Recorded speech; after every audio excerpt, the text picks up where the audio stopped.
Bonsoir à tous, bienvenue dans ce JT. Voici les titres de l'actualité. Nouvelle évasion, cette fois ce sont 2 détenus qui se sont évadés de la prison de Nivelles.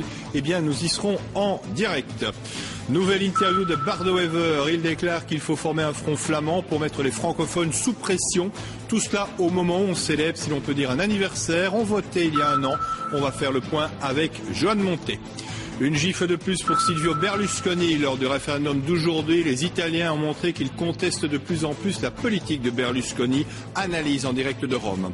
Un mot exceptionnel à tout point de vue. Le Grand Prix de Formule 1 du Canada a réservé beaucoup de surprises jusqu'au dernier tour.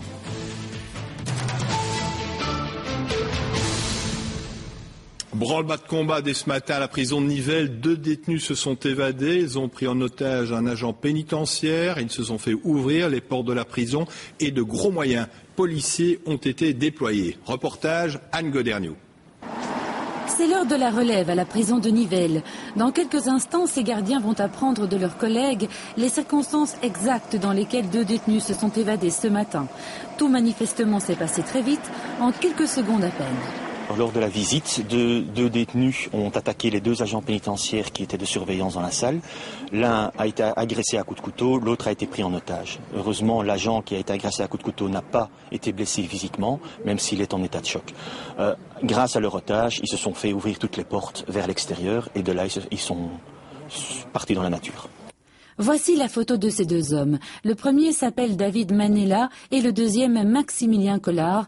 Un avis de recherche les concernant vient d'être lancé. Alors ce sont 2 détenus qui sont 2 détenus de Charleroi, mais qui ont dû être placés ici parce qu'ils ont des complices à la prison de Jamiou, qui sont essentiellement connus pour des faits de vol avec violence. L'un d'eux est un multirécidiviste en cette matière. Les prises d'otages, nous en avons eu quelques-unes malheureusement les dernières années. Ce sont des situations difficiles à gérer.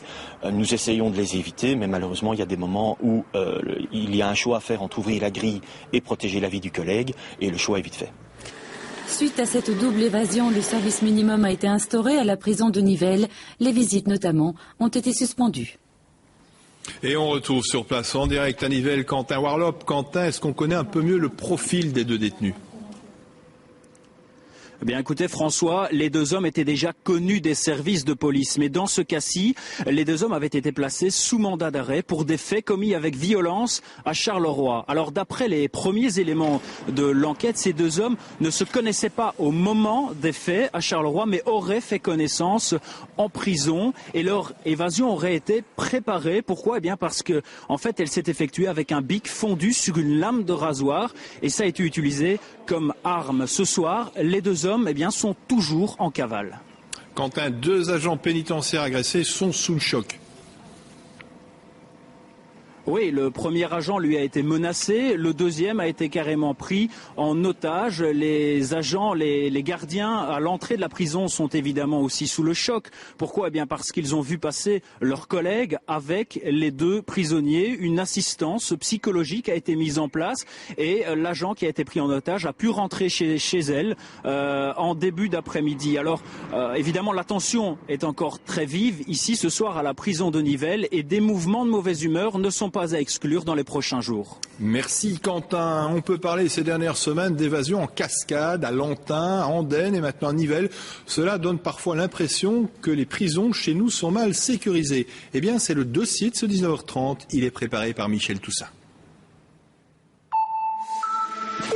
En 2 semaines, ils sont 4 à s'être fait la belle. Une véritable Dalton mania, prise d'otages, utilisation d'armes lourdes ou encore abus de confiance des gardiens. Quel que soit le mode opératoire, le résultat est le même, les prisons ressemblent à des passoires. Tout à fait, je pense que vous avez utilisé le bon terme. Les prisons belges aujourd'hui sont des passoires dans lesquelles des agents doivent travailler. Ce sont des êtres humains qui ont de plus en plus difficile à travailler dans ces conditions de plus en plus précaires et dangereuses. En 2010, suite à une série d'évasions parfois très spectaculaires comme celle par hélicoptère à Bruges, le ministre Stéphane De Clercq avait promis des mesures d'urgence, par exemple le placement de filets sur les cours des prisons. Mais il a pris effectivement les mesures sur les filets puisqu'il y avait des évasions avec les hélicoptères. Oui, il en a fait certains. Il y en a peut-être d'autres qui manquent, mais je n'ai pas la liste. Mais foncièrement, il en a fait. Oui, mais c'est pas suffisant. On le voit aujourd'hui. En 2008, pourtant, un plan avait été établi. Il visait à garantir des places et de la sécurité dans les prisons. De nouvelles infrastructures qui ont bien du mal à sortir de l'état.